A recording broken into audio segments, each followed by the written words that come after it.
ġiet żvelata uffiċjalment il-5 ġenerazzjoni tal-PlayStation. Il-PlayStation 5 kienet ilha mistennija għal numru ta' ġimgħat mill-ammiraturi kollha tal-logħob bil-PlayStation li jħobbu jqattaw il-ħin liberu jilagħbu xi logħba.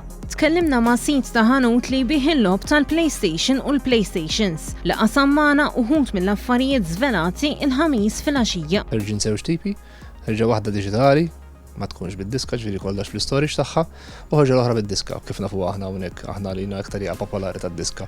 Ovvjament dawn li huma kollezzjonisti jħobbu jkollezzjonaw is-CD, toħroġ kollezzjonaw l-istatwa ta' magħha, xi iktar popolari għalina bid-diska. Imma ħajkun hemm żewġ verżjonijiet. Bosta kummentaturi fil-qasam qalu kif id-differenza bejn logħba u realtà komplet tonqos. L-risqin vera li realtà issa u x'anka tara d-dettalji tal-uċuħ tagħhom. U pereżempju rajna daqsxejn trailers bħal Gran Turismo u hekk id-dettall tal-karozzi.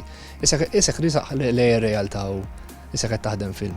Dan grazzi għall-aħħar teknoloġija fil-processor, il-graphics card kif ukoll għall-ewwel darba l-użu ta' solid state drive minflok il-hard disk tradizzjonali. Minn barra l-konsol innifisha l-ewwel immaġni tal-PlayStation 5 tinkludi wkoll l-ewwel trailers tal-logħob il-ġodda mistennija. Kien hemm Ratchet & Clank fost it-tfal, racing gaming hija Gran Turismo, one of the tops minn dejjem aħseb wara 7, xi graphics ħaj kollha u hemm Hitman 3 tidher li msemmija ħafna, anke rajt it-trailer jiena ġifieri tagħha tidher tal-ġen isa film.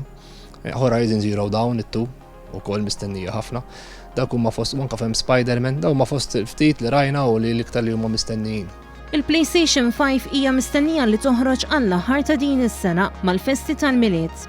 Madana kollu dejjem ikun hemm min jixtieq jibqa' jilgħab il-logħob tal-konsol ta' qabel, ħaġa li sa issa qatt ma kienet possibbli. Il-problema suppost tkun solvuta li anke jekk inti pereżempju ħirġa Assassin's Creed, ħirġa fuq PlayStation 4 u ħirġa f'Ottubru. Tgħid imma jiena ħanixxi Assassin's Creed ma nistax nagħmel fuq il-PlayStation 5 li tista' tixtrija għax tkun backward compatible. Għalkemm il-prezz tal-PlayStation 5 għadu ma ġiex żvelat huwa mistenni li dan jisboq xi ftit il-prezz li nbigħat il-PlayStation 4 meta ħarġet fl-2013.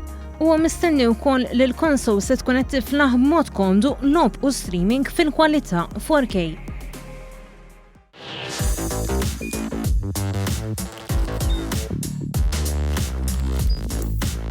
Idħol fuq one.com.mt u hemmhekk tista' tara l-programmi kollha li jxandru fuq One permezz ta' One Play.